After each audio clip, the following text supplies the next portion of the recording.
그리스어로 Pagare. 중국어로 예. 영어로는 Moon. 그 이름 달.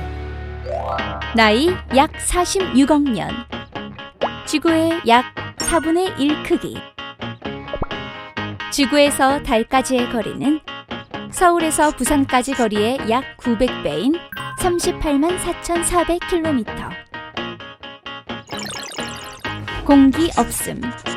그래서 햇빛을 받는 곳 온도는 130도씨 이상이지만 햇빛이 비치지 않는 곳은 영하 180도씨 이하. 달의 중력은 지구의 6분의 1. 덕분에 달에서 몸무게를 재면 지구에서의 6분의 1이지.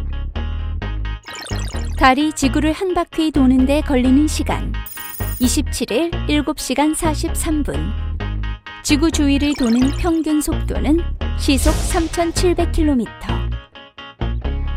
달이 지구 주위를 공전하며 바닷물을 끌어당겨 밀물과 썰물을 생기게 하고 태양, 달, 지구, 일직선으로 위치하는 순간엔 달이 태양빛을 가리는 일식이 일어나지.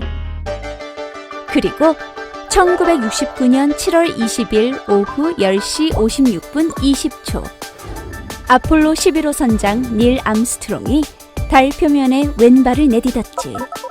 인류가 최초로 달에 도착한 거야. 하지만 정작 우리가 모르는 사실이 있으니 어젯밤도 오늘 밤도 내일 밤도 우리가 보는 것은 달의 앞면뿐. 우리는 달의 뒷면을 거의 보지 못한다는 사실.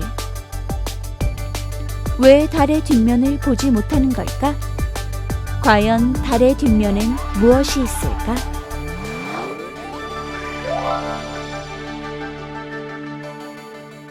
별빛이 내린 너무 예쁘죠? 너무 예쁘던데요? 달을 연구하면서 제일 좋은 건요, 제 아이한테 내가 연구하는 게 뭔지 보여줄 수 있는 거예요. 야, 달 떴어, 달 보자, 이렇게.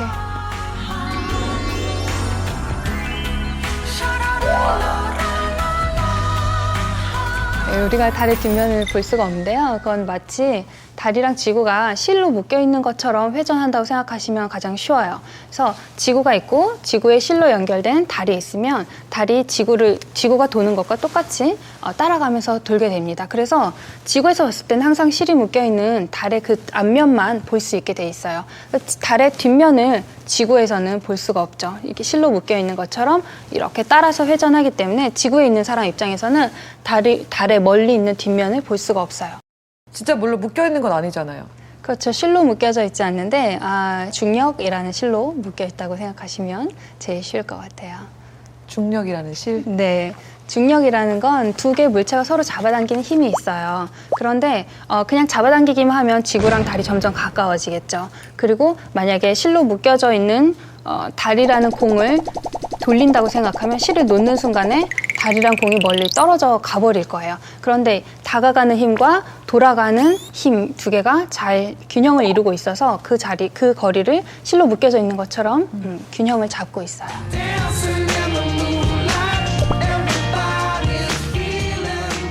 지구가 아무래도 달을 지구는 그냥 마이 웨이로 가고 있고 달만 지구 바라기인 거죠. 그냥.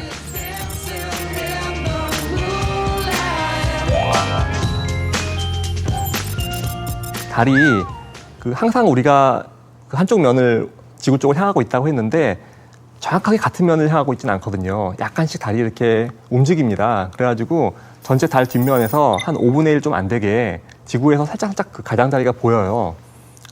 그래가지고 그 뒷면의 가장자리 일부를 사람들이 보긴 봤습니다. 그 모습을 누가 촬영해가지고 움직이는 동영상으로 만들어놨거든요. 보면은 정말 달이 이렇게 보여주고, 이렇게 보여주고, 이렇게 보여주고, 이렇게 조금씩 보여줘요. 자기 모습을.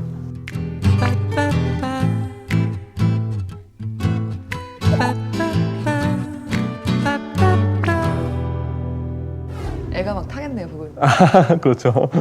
조금씩 이렇게 돌아 보여주는 거예요. 이렇게 조금씩. 근데 이제 정확한 뒷모습은 이제 모르기 때문에 아무도 몰랐는데 달에 탐사선을 보낸 1950년대 이후에 처음으로 보게 됐어요.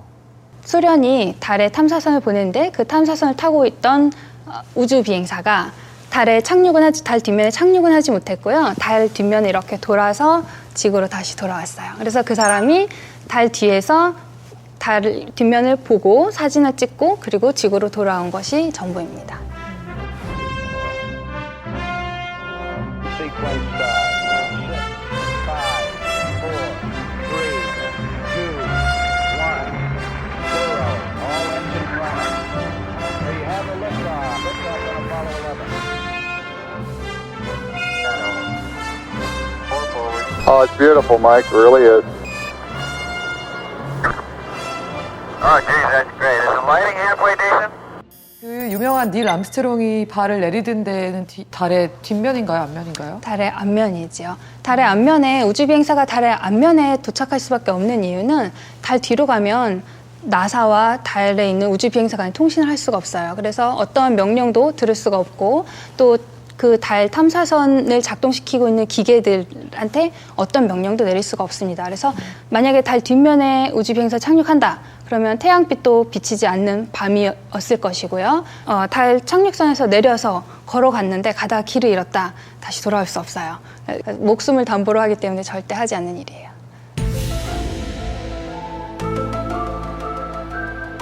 달에 안 갔다는 얘기 하는 사람들이 많더라고요. 성조기가 펄럭이면 안 되는데 펄럭이고 있더라. 달에는 대기가 없으니까. 성조기가 펄럭인 이유는 성조기가 애초에 펄럭이는 것처럼 보이게 그 굵기 안에 프레임을 넣어가지고 갔어요. 그래서 이렇게 굵기를 꽂을 때 멋있게 보이기 위해서. 또 왜 밤하늘에 별이 보여야 되는데 별이 하나도 없더라, 하늘에. 우리가 야경을 찍을 때는 밤하늘에 있는 별이 보이지 않듯이 달에서도 달 표면이 워낙 밝았기 때문에 그 사진에서 달 표면이 밝고 뒤에 있는 별은 보이지 않으니까 당연히 별은 사진에 없죠. 그런데 사실은 실제로 달에 갔다고 저는 믿습니다. 저는 천문학자니까요. 천문학자들이 그걸 믿는 이유는요. 이 우주 비행사들이 달에 처음 도착했을 때 그냥 온 게 아니고 거기다가 거울을 설치하고 왔어요. 일종의 반사경을 설치를 하고 와서 지구에 있는 미국에 있는 맥도날드 천문대와 달에 설치한 그 반사경 사이에 항상 레이저를 쏘아서 달 지구 간 거리를 계속 재고 있어요. 항상 측정하고 있어요. 그 데이터를 사용하고 있는 천문학자들로서는 당연히 달에 그 반사경을 설치하고 왔기 때문에 인류가 달에 간 것이 맞다라고 인정할 수밖에 없죠. 처음부터 믿으셨어요, 교수님은? 전 처음부터 믿었죠. 사실 이게 아닐 이유가 별로 없는 거예요. 우주 기술의 뭐 발달 정도나 이런 걸 봤을 때 그냥 우스갯소리로 많이 하는 얘기가 그 당시에 굉장히 경쟁 관계였던 게 이제 미국하고 구소련이었는데 사실 미국의 아폴로 계획은 구소련한테 계속 뒤지던 미국의 회심의 그 일발이었거든요. 국가적으로 대통령까지 나서가지고 달에 가자 해가지고선 간 계획이었는데 성공을 했단 말이에요. 근데 이게 만약에 가짜였으면은 구소련이 가만 안 있었을 거라고요. 이게 가짜라고 분명히 부정을 했을 텐데 뭐 그런 일이 없는 걸로 봐서 다들 맞긴 맞나 보다 그렇게 우스갯소리로 얘기하고 있습니다. 달은 지구에서 얼마나 멀까? 이제부터 아주 간단한 계산법을 알려줄게. 먼저 달을 향해 손을 뻗어봐.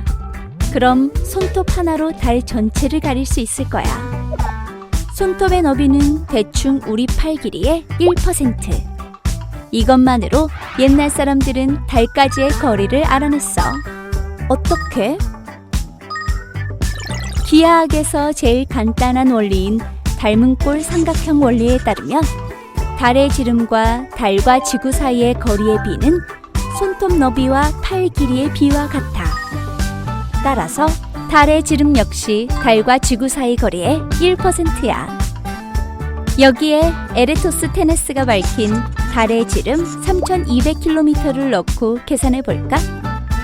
달의 지름은 달과 지구 사이 거리의 1%니까 달과 지구 사이의 거리는 그 100배, 즉 32만 킬로미터가 되는 거야.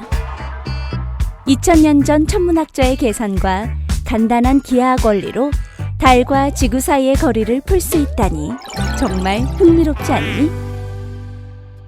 달에는 어두운 부분과 약간 밝은 지형으로 나눌 수가 있는데 어두운 부분은 우리가 흔히 바다라고 말하는 부분이 어두운 색깔을 띠고 있는 흙이고요. 그다음에 우리가 약간 밝은 배경으로 보는 부분이 고원이라고 부르는 곳이에요. 그래서 바다라고 불리는 부분들을 이렇게 이어보면 동양에서 과거에 우리가 토끼가 달에 있다라고 얘기했던 그 부분들이 어두운 색으로 되어 있는 바다고요. 그 토끼 주변에 있는 배경이 고원지대라고 말할 수 있습니다. 동양에서는 토끼라고 얘기를 했고요. 서양에서는 뭐 물 깃는 여인이라던가 다른 동물들을 비유를 많이 했습니다. 바다는 진짜 바다예요? 바다는 실제로 바다는 아니고요. 우리가 어둡기 때문에 바다라고 이름을 붙였는데 가보니까 정말로 그곳이 지대가 낮았어요. 그건 우연의 일치였을 뿐인데요. 용암지대라고 알고 있습니다. 그래서 우연의 일치였지만 잘 이름 붙인 것 같아요. 바다라고. 우리가 볼 수 없다는 그 뒷면은 어떻게 생긴 거예요? 달의 뒷면에는 바다가 없어요. 달의 뒷면에 바다가 없고 고원지대로만 이루어져 있는데 그것이 또 우리를 궁금하게 하는 거죠. 왜 달의 앞면에만 바다가 있고 달의 뒷면에 왜 바다가 없는지 사람들이 궁금해하고 있습니다. 답은 몰라요? 답은 아직 없죠. 제가 알 거예요.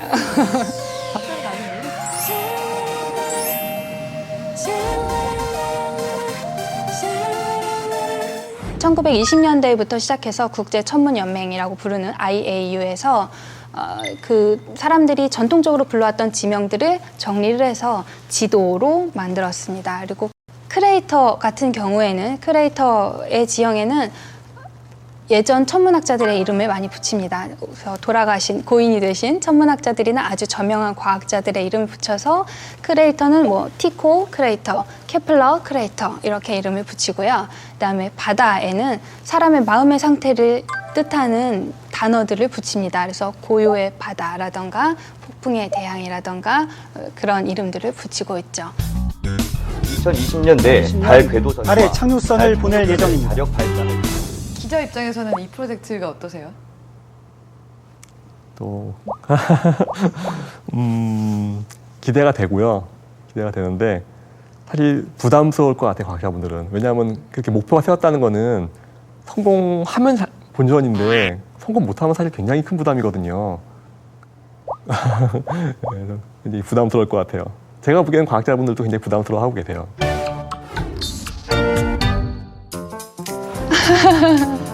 너무 멋진 일이죠. 우리가 달에 탐사선 보낸다면 너무 멋진 일이죠. 하지만 섣불리 욕심만 가지고 갈 수는 없어요. 너무나 위험한 일일 수도 있고 탐사선을 쏘는 기술만 자랑하기 위해서 보낼 수는 없습니다. 탐사선이 가서 거기서 뭔가 달에서 다른 나라들이 이제껏 하지 못했던 무언가 재밌는 과학을 찾아내야죠. 그게 과학자들이 달 탐사 프로젝트에 제안할 수 있는 길이라고 생각합니다. 달이 우리 지금 최종 목적지가 아니에요. 달은 우리 가장 가까운 천체라서 더 먼 우주 개발을 더 먼 곳에서 우주 개발을 하기 위해서 거쳐가야 할 하나의 단계일 뿐이고요. 물론 그 달에 가는 것 자체도 뭐 의미를 찾을 수는 있습니다. 그런데 여기서 끝나는 게 아니고 뭐 화성이라든가 더 먼 우주로 가기 위해서 반드시 거쳐가야 하는 그런 첫 번째 단추다. 그렇게 생각할 수 있을 것 같아요. 지구가 태어날 때 우주를 가늠할 수 있는 둥근 자국, 달의 크레이터. 하지만 몇 개의 크레이터가 달에 있는지 알 수 없었다. 그래서 시작한 미국 콜로라도대 로빈 박사의 새로운 시도.